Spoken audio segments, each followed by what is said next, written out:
దేవుడికి ప్రతి తరములో ప్రతి ప్రాంతంలో కొంతమంది ఖచ్చితంగా ఉంటారు. ఆదికాండం మనం చూసినప్పుడు 6వ అధ్యాయంలో హానోకు దేవుడితో నడిచాడు. మిగతా అందరూ దుర్మార్గంగా నడుస్తున్నప్పుడు హానోకు దేవుడితో నడిచాడు.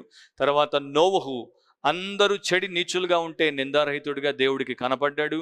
తర్వాత అబ్రహాము, తర్వాత ఏలియా కాలంలో ఏలియా, మరి నేనొక్కడిని నీకు మిగిలిన్నాను అంటే దేవుడు అంటాడు, బయలుకు మోకరిల్లని 7,000 మంది నాకు ఇంకా ఉన్నారు, నీకు వారు తెలియదు అని అంటాడు. సో రెమినెంట్ అనేది, శేషము అనేది దేవుడికి ప్రతినిత్యము ఉన్నారు. ఇశ్రాయేలు ప్రజల్లో కూడా ఆ రకంగా ఉన్నారు. సో అలాంటి వారు సార్దిస్ సంఘంలో కొంతమంది ఉన్నారు. వీరు ఎలాంటి వారంటే మత్తయి 7:13-14 మీరు తర్వాత చదువుకోండి.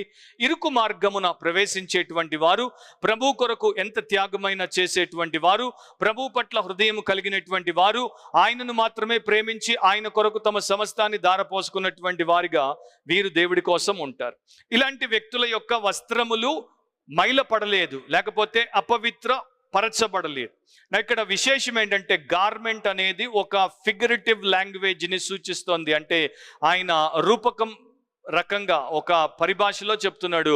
వస్త్రము మన వంటికి ఎలా ఉంటుందో ఒక వ్యక్తికి వ్యక్తిత్వం అలాంటిది. సో వస్త్రము మైలబడిపోతే దాన్ని మనం మార్చుకుంటాం, వ్యక్తిత్వం మైలబడితే దాన్ని మనం మార్చుకోలేం. కాకపోతే యేసు ద్వారా మారు మనసుకు వస్తే మనల్ని ఆయన నూతనమైనటువంటి వ్యక్తులుగా, నూతన సృష్టిగా చేస్తాడు.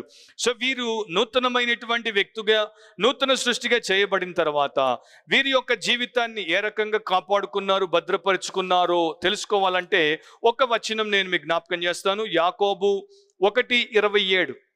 యాకోబు 1:27లో ఇహలోక మాలిన్యము తన కంటకుండా తను తాను కాపాడుకొనుటయే తండ్రి అయిన దేవుని ఎదుట పవిత్రమును నిష్కలంకమునైన భక్తి అని రాయబడింది. సో ఈ కొంతమంది సార్దిస్లో ఉన్నటువంటి ప్రభు సాక్షులు, శిష్యులు, క్రైస్తవులు, వారు ఇహలోక మాలిన్యము తమ కంటకుండా తమను తాము కాపాడుకున్నారు.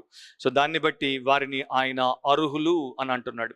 సో దేవుడి దృష్టిలో ఎవరు అర్హులు? Who are the qualified ones? ఎవరైతే ఇహలోక మాలిన్యము తమ కంటకుండా తమను తాము కాపాడుకుంటారో.